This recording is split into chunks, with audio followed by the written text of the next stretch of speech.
Assalamualaikum warahmatullahi wabarakatuh dan salam sejahtera. Dalam video ini kita akan membincangkan teknik menjawab matematik SPM, kertas 2 bahagian B dan bahagian C.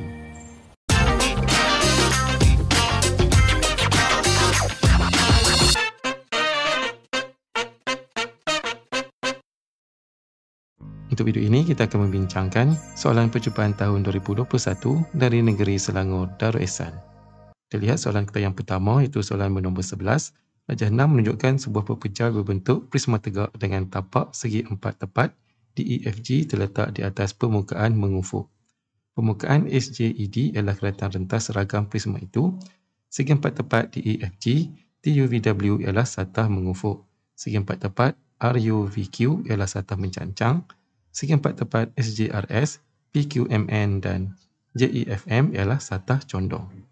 Diberi ST sama panjang dengan PW sama dengan 1.5 cm, TU sama dengan WV sama dengan 5 cm, dan RU sama dengan QV sama dengan 4 cm. Lukis dengan skala penuh A, pelan pepejal itu. Kita akan lihat dari pandangan atas. Sebelum kita melukis, kita kena lakar terlebih dahulu dan pastikan kita mengetahui ukuran bagi tiap-tiap sisi yang terlibat. Kalau kita lihat di sini, untuk sisi ST di sini panjangnya adalah 1.5. Kemudian panjang TU adalah 5. Kemudian tinggi RU adalah 4. Kemudian panjang DT adalah 1 cm sama dengan HS di sini. Kemudian untuk pandangan pelan, apa yang kita akan nampak selalunya adalah kita akan tengok rupa bentuk tapaknya. Dan kalau kita lihat, kita akan dapat segi 4 tepat, di mana ukurannya untuk EF adalah 6 dan juga DE adalah 8. Jadi segi 4 tepat 6 kali 8. Kemudian di dalamnya pula, kita ada satu garis iaitu JM di sini, di atas, seperti ini. Kemudian panjang sini adalah 5. Masuk sini jadi 3. Kemudian kita ada garis TU di sini, panjangnya 5, seperti ini.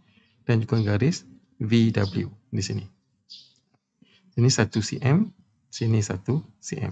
Ke sini adalah 4. Pertama sekali kita akan lukis garis luar terlebih dahulu, iaitu segi 4 tepat 8/6. Kita akan lukis garis melintang EF. Kemudian kita buat garis menegak, garis FG. Kemudian garis melintang G dengan D. Dan juga garis menegak DE. Dapat seperti ini, kemudian baru kita lukis garis yang berada di dalam. Pertama sekali kita akan buat garis melintang, iaitu garis JM, panjangnya adalah 6. Kemudian baru kita buat garis menegak, yang pertama adalah TU, yang panjangnya adalah 5. Kemudian satu lagi garis menegak, WV, panjangnya juga adalah 5 cm. Dan inilah rupa untuk pandangan pelan kita. Seterusnya terlihat soalan B.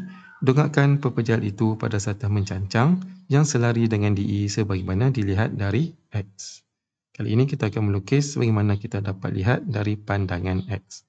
Dan kalau kita lihat daripada pandangan X, kita akan nampak DE, JH dan D. Itu merupakan asas bentuk kita. Jadi kita akan melukis, kita akan lakarkan terlebih dahulu DE, panjangnya 8. Kemudian tinggi DH adalah 2. Seterusnya, kita ada 2 garis condong. Sebelum kita melukis garis condong, kita kena lukis garis mendata dan garis menegak terlebih dahulu. Kalau kita lihat untuk pandangan X, dalam masa yang sama, kita akan dapat lihat garis TU, di mana garis ini terlindung. Dan kita akan buat garis TU putus-putus. Dan panjangnya di sini adalah 5. Kemudian garis menegak JU di sini, panjangnya adalah 4. Kita buat 4 di sini. Jadi 4 cm. Kemudian selepas kita buat garis melintang dan garis menegak, baru kita boleh lukis garis condong. Garis condong ini kita tak kira ukuran dia. Kita terus garis. Dan kita garis macam ni. Kemudian kita garis satu lagi macam ni. Dan inilah rupanya dalam bentuk lakaran. Kemudian kita akan mula melukis. Pertama sekali kita akan lukis garis melintang, iaitu garis DE, panjangnya adalah 8 cm. Dan seterusnya kita akan lukis garis menegak DH, tingginya adalah 2 cm. Kemudian kita akan lukis garis putus-putus, iaitu garis TU, panjangnya adalah 5 cm. Kemudian garis tegak JU, panjangnya adalah 4 cm. Selepas pada itu, baru kita boleh lukis garis, akan sambungkan saja seperti ini. Dan inilah lukisan kita dari pandangan X. Seterusnya kita lihat pula dari segi pemberian markah. Untuk soalan A, kita melukis pelan, kita akan dapat 4 markah. Kita melukis dengan bentuk yang betul dan ukuran yang betul dan lukisannya cantik. Kemudian untuk soalan B, kita akan dapat 5 markah. Dan markah keseluruhan untuk soalan ini adalah sebanyak 9 markah. Seterusnya kita lihat soalan yang kedua, itu soalan bernombor 12. Graf laju masa dalam rajah 7 menunjukkan gerakan satu objek untuk tempoh T saat. A. Hitung laju seragam. Untuk mendapatkan laju seragam, kita akan lihat pada graf yang mendatar. Itu berada pada masa ke-5 sehingga masa ke-T. Dan sini adalah laju seragamnya adalah 10. Seterusnya kita lihat soalan 2. Kadar perubahan laju dalam meter per saat objek itu pada 5 saat pertama. Kadar perubahan laju ini merupakan pecutan. Kita akan ambil laju akhir, tolak dengan laju awal, bahagi dengan masa. Ataupun kita akan ambil kecurunan garis. Garis yang terlibat adalah 5 saat pertama, iaitu berada garis condong ini. Laju akhirnya adalah 10 dan laju awalnya adalah 6. Jadi kita ambil 10 tolak 6, bahagi dengan masanya 5. Kita akan dapat 4/5. Seterusnya untuk soalan C. Cari nilai T jika jarak yang dilalui oleh objek pada 5 saat pertama adalah separuh daripada jarak yang dilalui pada kelajuan seragam. Untuk mendapatkan jarak untuk graf ini, kita akan dapatkan luas di bawah graf. Dan dalam soalan diberi bahawa luas kawasan A ini adalah separuh daripada luas kawasan B. Jadi kita akan buat 2A bersamaan dengan B. Dan A itu adalah trapezium dan B adalah segi empat tepat. Dan kita akan carikan luas kedua-dua bentuk ini. Pertama kita akan cari luas A, kita akan darab dengan 2, kemudian 1/2 darabkan dengan hasil tambah 2 sisi selari di sini 6 dengan 10. Itu 6 tambah 10. Kemudian darab dengan tingginya di sini adalah 5. Dan kita samakan dengan luas B, panjang darab lebar. Kat sini kita ambil 10, darabkan dengan lebarnya di sini, iaitu T tolak dengan 5. T tolak 5. Kemudian kita boleh terus tekan kalkulator. Kita akan dapat jawapan T kita di sini adalah 13. Baiklah, seterusnya kita lihat pula dari segi pemberian markah. Untuk soalan A, 1 Roman terdapat 1 markah. Untuk A, 2 Roman jalan kira 1 markah. Dan jawapan akhir 1 markah. Seterusnya untuk soalan B, kita menggunakan rumus yang betul untuk mendapatkan luas A 1 markah, kemudian kita samakan dengan luas B 1 markah dan jawapan akhir 1 lagi markah. Dan markah keseluruhan untuk soalan ini adalah sebanyak 6 markah. Kita teruskan lagi dengan melihat soalan ketiga, iaitu soalan bernombor 13. Data dalam rajah 1 menunjukkan tinggi dalam cm bagi sekumpulan 10 orang pemain bola tampar. Soalan A, 1 Roman, tentukan kuartil pertama. Untuk menentukan kuartil pertama, median, kuartil ketiga dan julat antara kuartil, langkah pertama adalah kita kena susun data kita dalam susunan menaik. Kita ambil ketinggian yang paling rendah di sini, itu 142. Kemudian kita akan susun.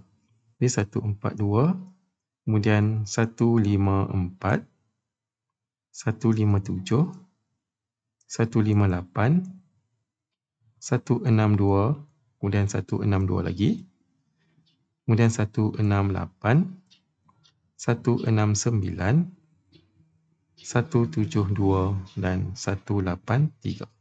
Lepas kita susun ini, kita kena tentukan kuartil pertama, median dan kuartil ketiga. Pertama sekali untuk memudahkan kita kena tentukan median. Median adalah data yang berada di tengah-tengah. Kalau kita lihat di sini, kita ada 10 orang pemain, maka di tengah-tengahnya adalah 5. Itu berada di sini. Jadi untuk mendapatkan data di tengah-tengah ataupun median, kita akan ambil 162 dan tambah dengan 162. Kemudian bahagi dengan 2.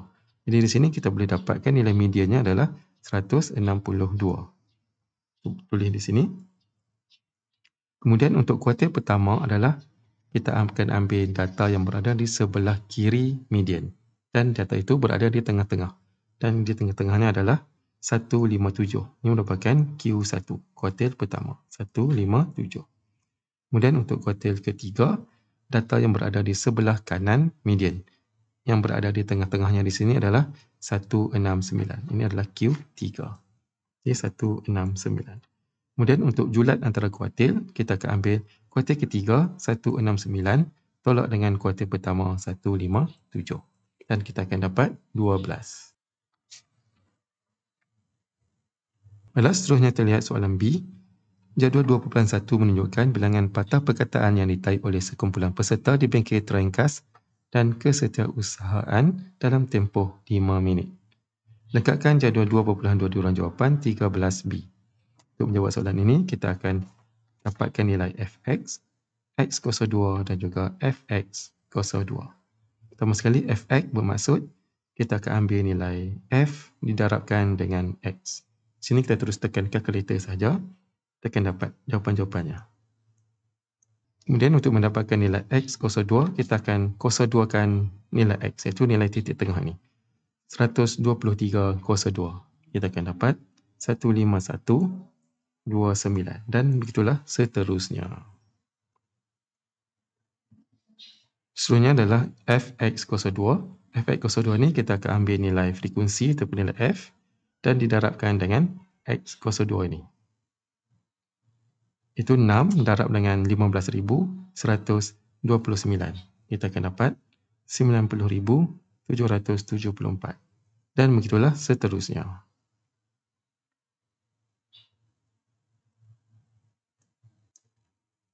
Dan seterusnya kita akan dapatkan pula jumlah bagi efek. Kita akan tambah ke seluruh semuanya ni. 173 tambah 1152 sehinggalah 1480. Kita akan dapat 9585.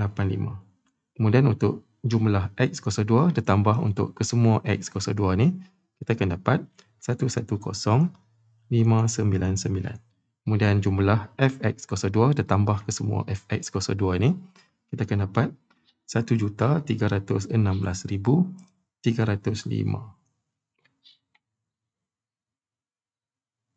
Kemudian kita akan hitung sisian PY bagi data tersebut. Untuk mendapatkan sisian PY, kita akan menggunakan rumus sisian PY yang diberi. Dan untuk mendapatkan sisian PY, pertama sekali kita kena dapatkan nilai min ataupun X bar.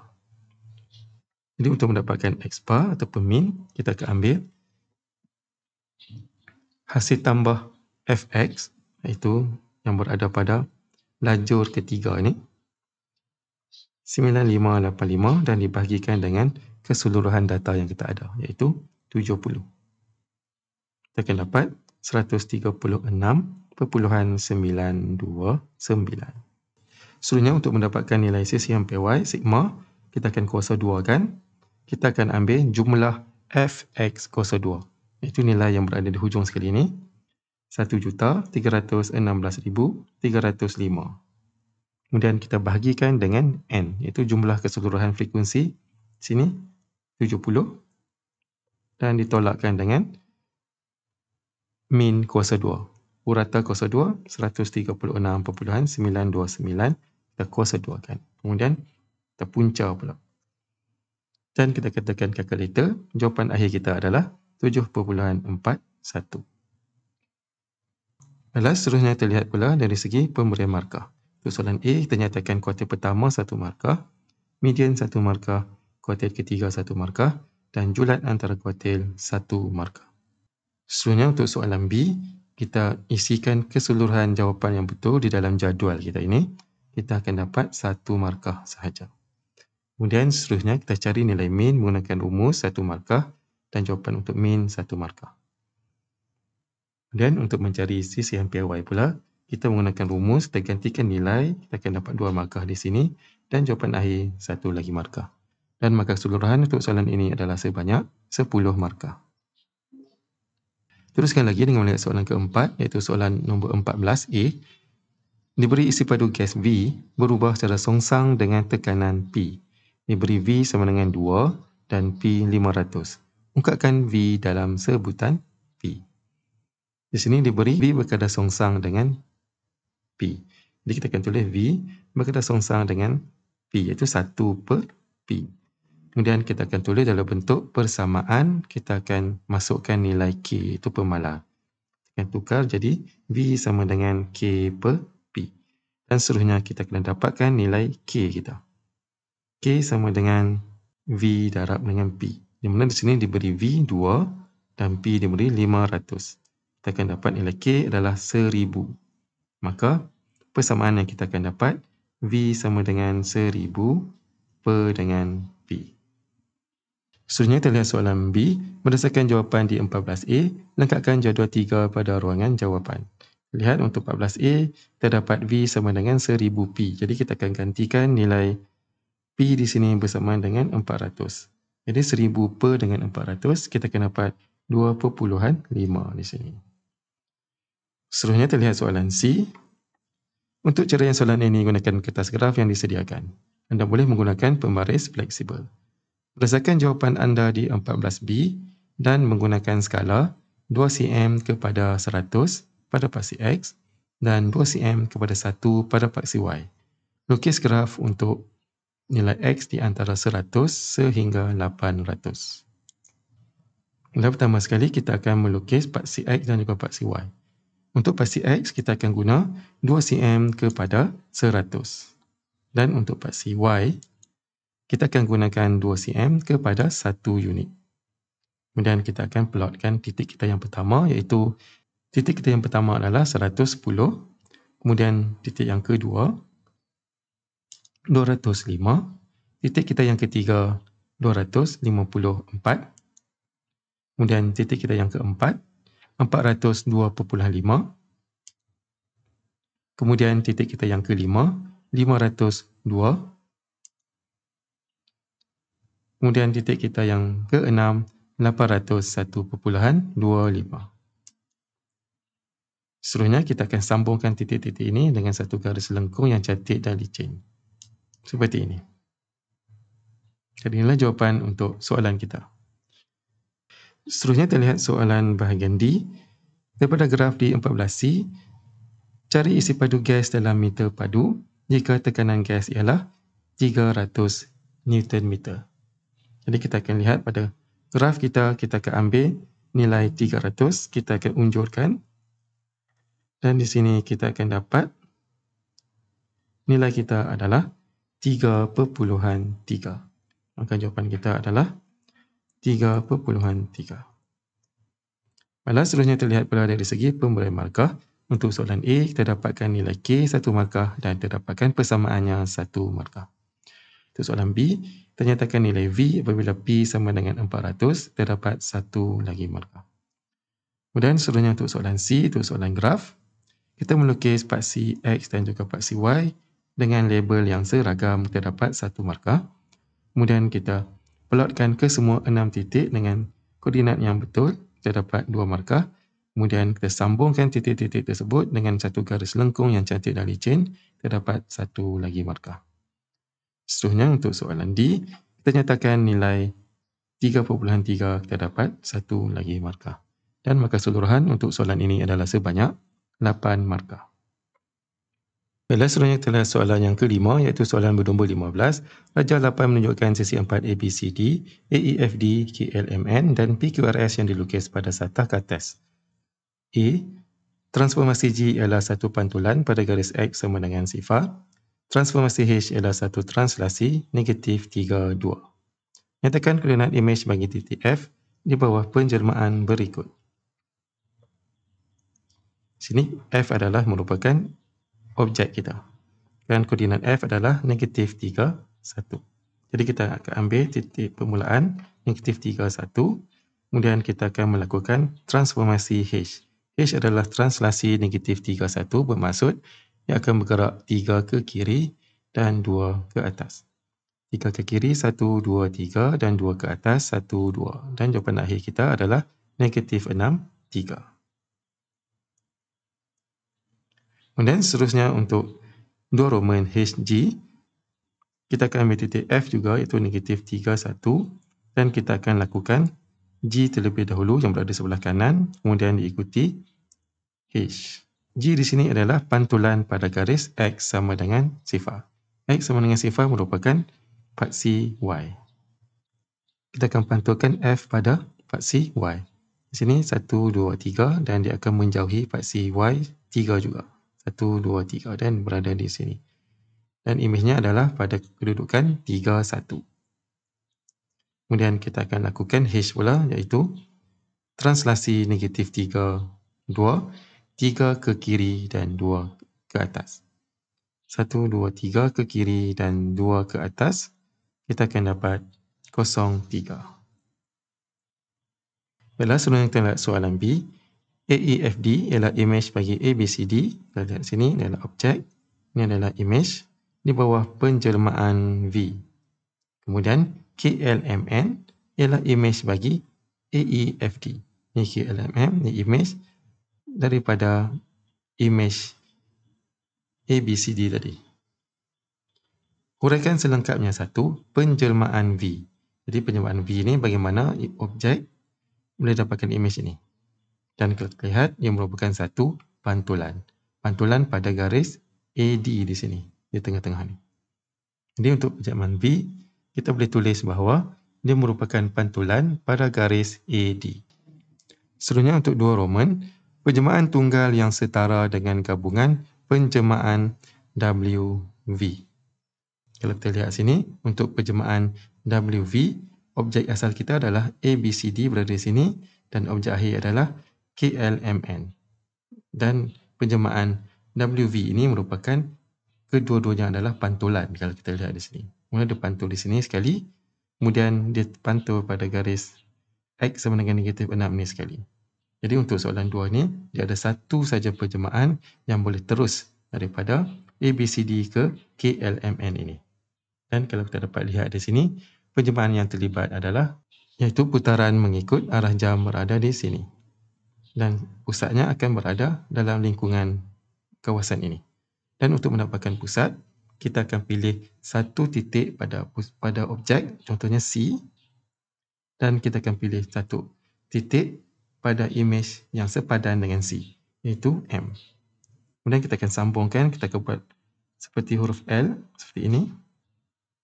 Dan kita akan kira kotaknya di sini, 1, 2, 3, 4, 5, 6, 7, 8, 9, 10. Ada 10, bermaksud kita akan bahagi 2 dapat 5. Ini 1, 2, 3, 4, 5. Jadi berada di sini. Kemudian di sini kalau kita lihat pada kedudukan L sini, di sini ada 3, jadi kita akan bergerak 3 ke atas. 1, 2, 3 dan berada di sini. Dan pusatnya adalah berada di sini. Dan pusatnya adalah negatif 6, 6.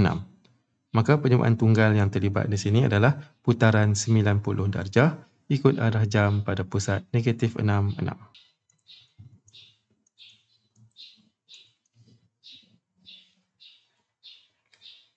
Baiklah, seterusnya terlihat soalan C. PQRS ialah imej bagi ABCD di bawah satu pembesaran. Nyatakan faktor skala dan koordinat bagi pusat pembesaran itu. Dan terlihat pada rajah, PQRS ini merupakan imej bagi ABCD. Iaitu ini adalah objek. Dan dia merupakan transformasi pembesaran. Jadi kita akan dapatkan yang pertama adalah faktor skala. Untuk mendapatkan faktor skala, kita kena ambil sisi imej per dengan sisi objek. Contohnya di sini kita ambil sisi RS. Sisi RS di sini ada, panjangnya adalah 6 dan objeknya adalah CD ini adalah 2. Jadi K sama dengan imej per objek, 6 per 2 kita dapat 3. Dan seterusnya kita kena dapatkan pula pusat pembesaran. Untuk mendapatkan pusat pembesaran, kita akan sambungkan bucu-bucu yang sepadan di antara objek dengan imej. Contohnya P sepadan dengan A, kita sambung terus begini. Kemudian S sepadan dengan D, sambung terus begini. Dan kita akan dapat satu titik temu dan ini adalah pusat pembesarannya. Di mana pusat pembesaran di sini adalah pada koordinat negatif 6, 3. Dan kita boleh tulis jawapan kita, K ataupun faktor skalanya adalah 3 dan pusatnya adalah negatif 6, 3. Seterusnya untuk soalan 2 Roman, diberi bahawa PQRS mewakili satu kawasan yang mempunyai luas 412.2 meter persegi. Hitung luas dalam meter persegi kawasan yang diwakili oleh ABCD. PQRS di sini merupakan image dan ABCD ini merupakan objek. Jadi kita akan menggunakan rumus luas imej sama dengan K02 didarabkan dengan luas objek. Luas imej kita adalah 412.2 sama dengan K02 di sini adalah 302 darabkan dengan luas objek digantikan dengan X. Jadi kita akan dapat 412.2 sama dengan 9X. Maka X sama dengan 45.8. Kelas seterusnya terlihat pula dari segi pemberian markah. Untuk soalan A 1 Roman, kita dapat 1 markah dan untuk 2 Roman, kita dapat 2 markah. Seterusnya untuk soalan B, kita nyatakan penyamaan V adalah pantulan 1 markah, kemudian garis pantulan 1 lagi markah. Dan untuk soalan 2 Roman, kita nyatakan putaran 90 darjah 1 markah, arah jam 1 markah dan pusat 1 lagi markah. Seterusnya untuk soalan C 1 Roman, kita nyatakan faktor skala ataupun K 1 markah dan pusat 1 markah. Dan untuk soalan C 2 Roman, kita menggunakan rumus yang betul dan menggantikan nilai yang betul, terdapat 1 markah dan jawapan akhir kita 1 lagi markah. Maka keseluruhan untuk soalan ini adalah sebanyak 12 markah. Baiklah, seterusnya kita masuk ke soalan bahagian C. Di dalam soalan bahagian C, kita hanya perlu jawab satu soalan saja dalam bahagian ini. Kita lihat soalan kita yang pertama, iaitu soalan bernombor 16. Kemudian van di bawah menunjukkan perwakilan bagi 42 orang murid kelas usahawan tani di sebuah sekolah yang mengemari 3 jenis buah-buahan tempatan, iaitu buah tembikai, buah jambu dan juga buah nanas. Soalan A, diberi bahawa bilangan murid yang mengemari buah jambu sahaja adalah 2 kali daripada bilangan murid yang mengemari buah nanas sahaja. Hitung bilangan murid yang mengemari buah jambu. Dan kalau kita lihat di sini, untuk nilai X kita ada 2, kita perlu dapatkan nilai X terlebih dahulu. Dan untuk mendapatkan nilai itu, kita akan kaitkan dengan keseluruhan jumlah murid, iaitu 42 orang. Pertama, kita akan tambah 14, 3, 9, 2, 2 ini. Dan kita akan dapat nilainya adalah 30. Maksud jumlah bakinya adalah 2X tambah dengan X. Jadi 2X tambah dengan X, kita akan dapat bakinya adalah 12. Maka nilai X di sini adalah 4. Maka untuk 2X ini kita akan dapat 8. Dalam soalan, bilangan murid yang mengemari buah jambu. Yang mengemari buah jambu adalah 8, 9, 2 dan 2. Jadi kita akan tambahkan keseluruhan itu. Kita akan dapat jawapan kita adalah 21. Dan seterusnya untuk A2 Roman, bilangan murid yang mengemari 2 jenis buah tempatan. Jadi kita dapat lihat di sini pada rajah yang mengemari 2 jenis buah tempatan adalah pada 3 ni, iaitu dia suka tembikai dan juga nanas. Kemudian 9, jambu dan juga tembikai. Dan juga 2 ini adalah nanas dan juga jambu. Kalau kita lihat di tengah-tengah 2 ini, dia mengemari 3 jenis buah tersebut, tembikai, nanas dan juga jambu. Jadi kita akan tambah 9 tambah 3 tambah dengan 2. Jadi kita dapat jawapan kita adalah 14. Seterusnya terlihat soalan bahagian B. Pada hari karnival tahunan, kelas usahawan tani tersebut telah mengadakan jualan jus buah tembikai dan jus buah jambu. Dua-dua minuman itu dijual dalam gelas kecil dan juga gelas besar. Kelas tersebut telah menjual 52 gelas kecil dan 35 gelas besar jus tembikai, manakala berjaya menjual 40 gelas kecil dan 32 gelas besar untuk jus jambu. Jumlah jualan yang diperoleh daripada jualan jus buah tembikai dan jus buah jambu masing-masing ialah 392 dan 332. 1 Roman, bina 2 persamaan linear daripada situasi di atas. Dalam situasi ini kita ada gelas kecil dan juga gelas besar.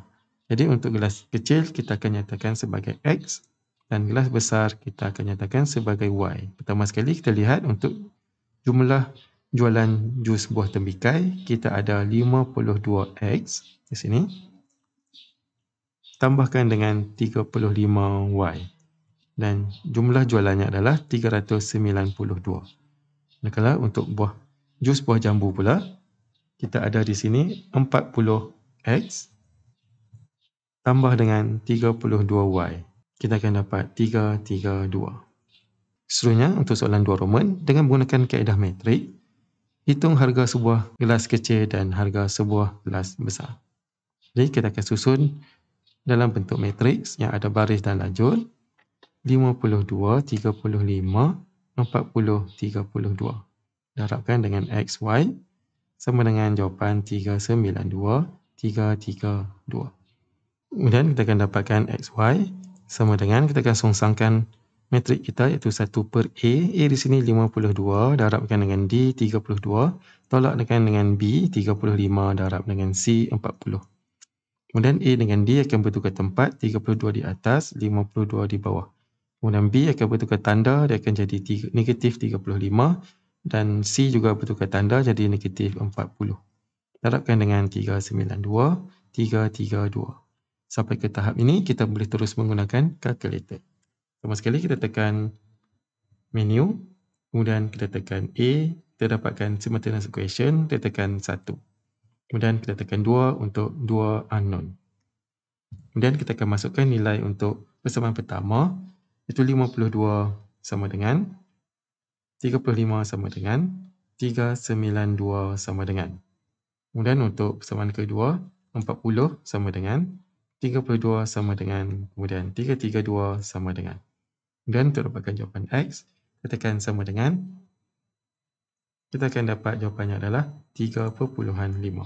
Kemudian untuk dapatkan nilai Y, kita tekan sama dengan, kita dapat 6.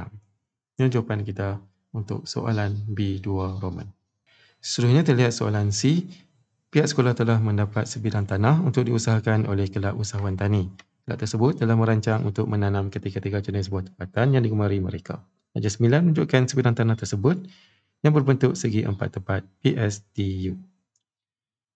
Kawasan tanah yang berbentuk segi empat tepat PQWV akan ditanam dengan buah tembikai. Segitiga RST akan ditanam dengan buah jambu. Dan kawasan yang selebihnya akan ditanam dengan buah nanas. Hitung luas kawasan dalam meter persegi yang akan ditanam dengan buah nanas. Kita lihat di sini, untuk mendapatkan nilai yang berwarna kuning tu, kita akan ambil luas keseluruhan segi empat tepat, ditolakkan dengan luas T, ditolakkan dengan luas J. Jadi di sini kita akan menggunakan rumus luas segi 3 dan segi 4.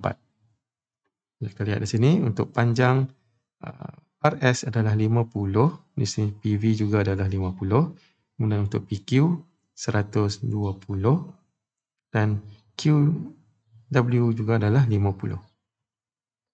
Jadi kita akan ambil segi empat yang besar, tolak dengan segi empat kecil dan tolak dengan segi 3. Pertama kita ambil 105 didarabkan dengan 220, tolakkan dengan luas segi empat kecil, 80 darab 120, tolak dengan luas segi 3, 1/2 darab 50 darab 105.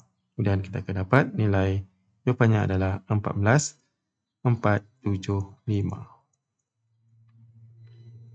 Baiklah, seterusnya terlihat pula dari segi pemberian markah untuk soalan A. 1 Roman ternyatakan bilangan murid yang mengemari buah jambu. Kita kaitkan 2X tambah X sama dengan 12. Terdapat 1 markah dan terdapatkan nilai X 1 markah. Kemudian terdapatkan bilangan murid yang mengemari buah jambu, terdapat 2 markah. Dan seterusnya untuk A2 Roman terdapat 1 markah. Seterusnya untuk soalan B, 1 Roman, bina 2 persamaan linear daripada situasi di atas, masing-masing kita akan dapat 1 markah. Kemudian untuk soalan B2 Roman, tertukar dalam bentuk matrik 1 markah, kita menggunakan rumus songsang 1 markah, kemudian terdapatkan nilai X 1 markah dan nilai Y 1 lagi markah. Seterusnya untuk soalan bahagian C, kita mendapatkan luas keseluruhan segi empat yang besar itu terdapat 1 markah. Kemudian kita mendapatkan luas segi empat kecil ataupun luas segi 3, kita dapat 1 markah. Kemudian kita menggunakan operasi tolak 1 markah dan jawapan akhir 1 lagi markah. Maka keseluruhan untuk soalan ini adalah sebanyak 15 markah. Seterusnya terlihat soalan yang kedua, itu soalan yang bernombor 17. Hanis baru saja dinaikkan pangkat sebagai pengurus di sebuah syarikat swasta, dia baru dengan gaji bulanan sebanyak RM12,000. Beliau ingin membeli sebuah kereta model Proton X70 1.8L premium berharga RM124,000 secara pinjaman bank. Beliau membuat perbandingan dan mendapati dua buah bank yang menawarkan pakej pinjaman terbaik adalah seperti berikut. Dalam jadual 4.1, jumlah bayaran balik pinjaman bank tenang tidak dinyatakan. 1 Roman, hitung jumlah bayaran balik bagi pinjaman dengan bank tenang. Lihat sini, bank tenang, jumlah pinjaman adalah 90% sahaja. Kadar faedah 25% dan tempoh bayaran adalah selama 7 tahun. Jadi untuk mendapatkan jumlah bayaran balik bagi bank tenang, pertama sekali kita kena dapatkan nilai I dia, nilai interest dia. Yang menggunakan rumus I sama dengan PRT. Di mana P ni adalah prinsipal. Prinsipal di sini adalah 90% daripada harga kereta tersebut, iaitu RM124,000. Jadi kita akan dapatkan 90% yang di sini. 90% didarabkan dengan RM124,000, kita akan dapat RM111,600. Jadi inilah jumlah pinjaman untuk bank tenang, iaitu jumlah prinsipalnya. Jadi prinsipal kita ambil, darabkan dengan R, kadarnya adalah 2.5%, didarabkan dengan tempoh 7 tahun. Jadi kita akan dapat kadar faedahnya ataupun interestnya adalah RM19,530.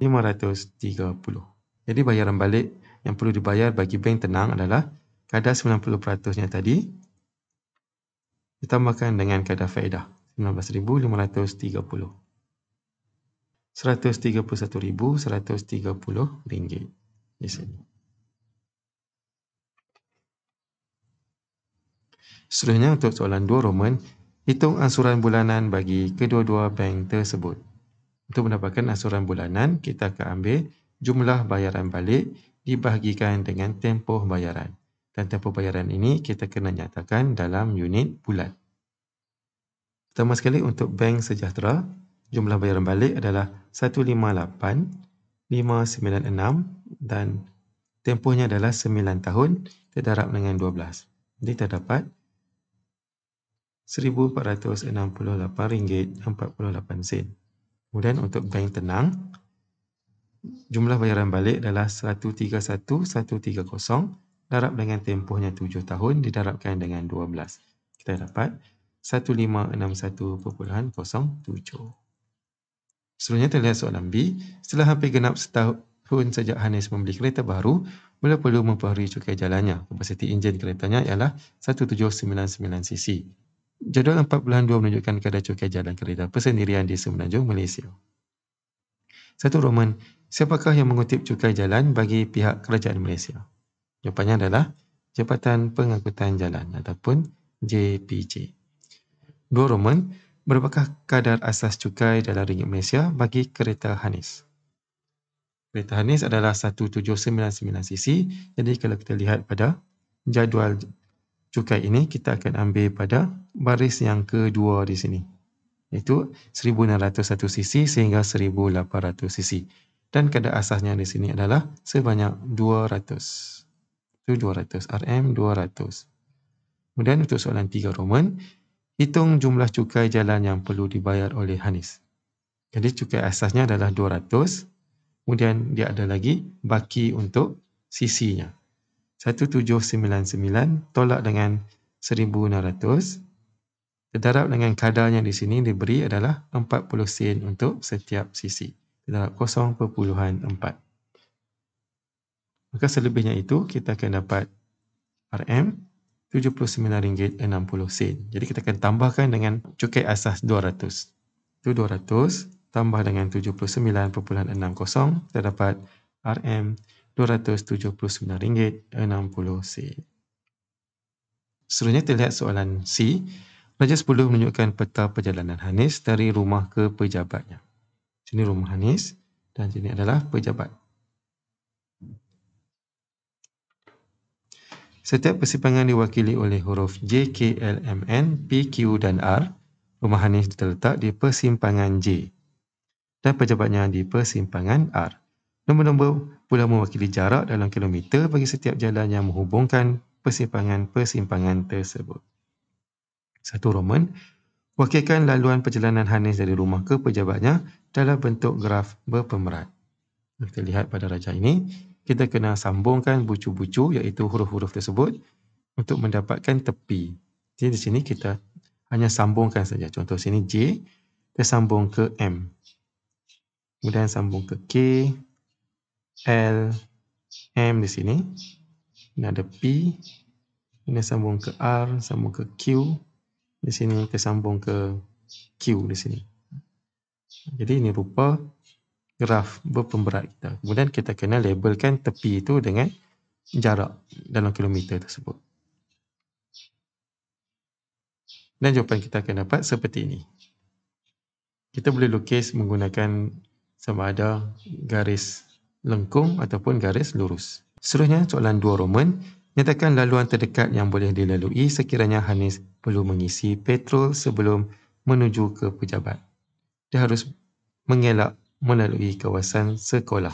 Seterusnya, nyatakan jarak dalam kilometer laluan tersebut. Jadi kalau kita lihat, pertama sekali adalah pada titik J. Kemudian dia akan pergi ke titik K kerana mengelak pada sekolah. Kemudian dia akan pergi ke stesen minyak. Dia akan pergi ke L. Kemudian daripada L dia akan ke N, stesen minyak. Kemudian daripada N, dia akan pergi ke M, 5 km di sini. Kemudian terus ke P, 3 km. Dan seterusnya dia akan pergi terus ke R, ke pejabatnya. Jadi laluan untuk Hanis adalah JKLNMPR. Dan jumlah jaraknya adalah 26 km. Baiklah, seterusnya terlihat soalan 3 Roman. Tentukan jumlah darjah bagi graf tersebut. Untuk mendapatkan darjah, pertama sekali kita kena dapatkan bilangan tepinya terlebih dahulu. Kita dapat kira di sini bilangan tepi 1, 2, 3, 4, 5, 6, 7, 8, 9, 10. Bilangan tepi ada 10. Jadi hubungan antara darjah dan tepi, darjah adalah 2 kali ganda tepi. Maka darjahnya adalah 20. Baiklah, seterusnya kita lihat pula dari segi pemberian markah. Untuk soalan A, 1 Roman, itu kita nyatakan jumlah bayaran balik bagi pinjaman dengan bank tenang. Pertama sekali kita dapatkan 90% daripada jumlah harga asal kereta tersebut. Kita dapat 1 markah. Kemudian kita mengira jumlah interestnya atau faedahnya 1 markah. Dan jawapan akhir 1 lagi markah. Seterusnya untuk soalan A2 Roman, untuk bank sejahtera dan bank tenang, untuk jumlah bayaran balik bulanan, kita menunjukkan langkah pengiraan 1 markah dan jawapan akhir masing-masing 1 markah. Seterusnya untuk soalan B, 1 Roman ternyatakan JPJ 1 markah, kemudian kadar sukai asas 1 markah. Dan untuk soalan 3 Roman, kita mendapatkan baki cukai 1 markah dan jawapan akhir 1 lagi markah. Seterusnya untuk soalan C, kita melukis graf berpemberat, kita akan dapat 2 markah. Kemudian seterusnya kita nyatakan laluan yang terdekat dapat 1 markah dan juga jaraknya 1 lagi markah. Dan untuk soalan 3 Roman, kita nyatakan jumlah darjah terdapat 1 lagi markah. Dan markah keseluruhan untuk soalan ini adalah sebanyak 15 markah. Baiklah, itu sahaja untuk video kita pada kali ini. Sekian, terima kasih, selamat belajar dan jumpa lagi untuk perbincangan soalan percubaan di negeri-negeri yang lain pula.